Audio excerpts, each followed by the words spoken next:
చూడుట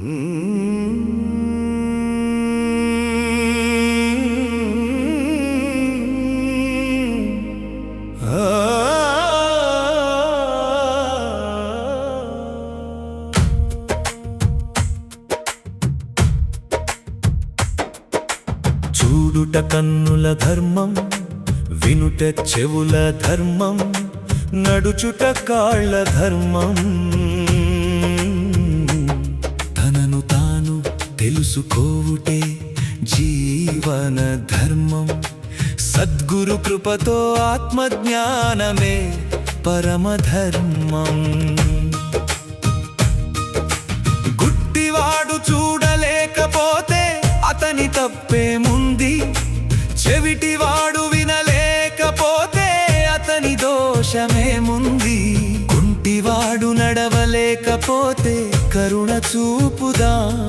తెలియని వారిలో పాలు వెదకవద్దు జ్ఞానులారా. పిచ్చివాడి మాటలను మనసులో పెట్టుకోకు. విక్షిప్తుని ప్రవర్తనను గొప్పగా భావించకు. అజ్ఞానిని క్షమించుటే సజ్జనుడి లక్షణం. తత్వ విచారణ జ్ఞానుల మధ్యనే జరగాలి. లోకమంతా తెలుసుకోవడం సులభమే అయినా తనను తాను తెలుసుకోవడం అత్యంత కష్టం. నేనెవరు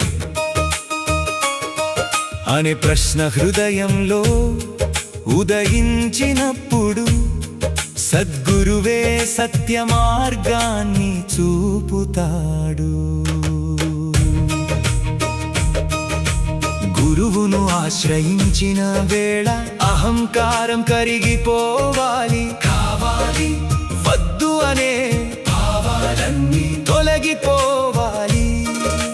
శబ్ద విషయాసక్తిని విడిచినప్పుడు సాత్విక చింతన వెలుగుతుంది.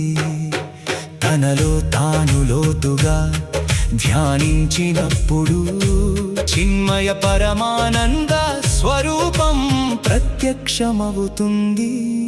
సోహం మహావాక్య సత్యాన్ని అనుభవించి తానే పరమాత్మనని గ్రహించును.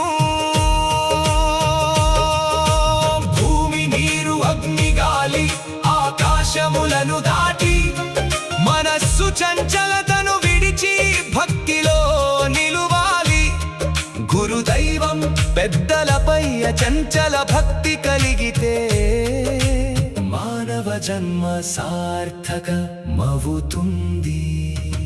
పరమాత్మ అనంతుడు, అపార స్వరూపుడు.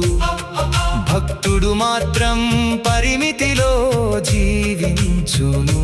స్వరూపం ఒక్కటే అయినా వ్యాప్తిలో భేదముంది. గురు కృపతో ఆ భేదము లయమవుతుంది. చూడుట కన్నుల ధర్మం, వినుట చెవుల ధర్మం, నడుచుట కాళ్ళ ధర్మం. తనను తాను తెలుసుకొని శివునితో ఏకమైతే జనన మరణ బంధమంతా తొలగిపోవును. అవధూత రంగలింగేశ్వరుల అమృత వాక్యం శ్రీ సద్గురు త్రిశూలప్ప శరణులు గానముగా బోధించిన సందేశం. జయ జయ గురుదేవ్, జయ జయ గురునాథ్, సద్గురునాథ్. జయ హో, జయ హో.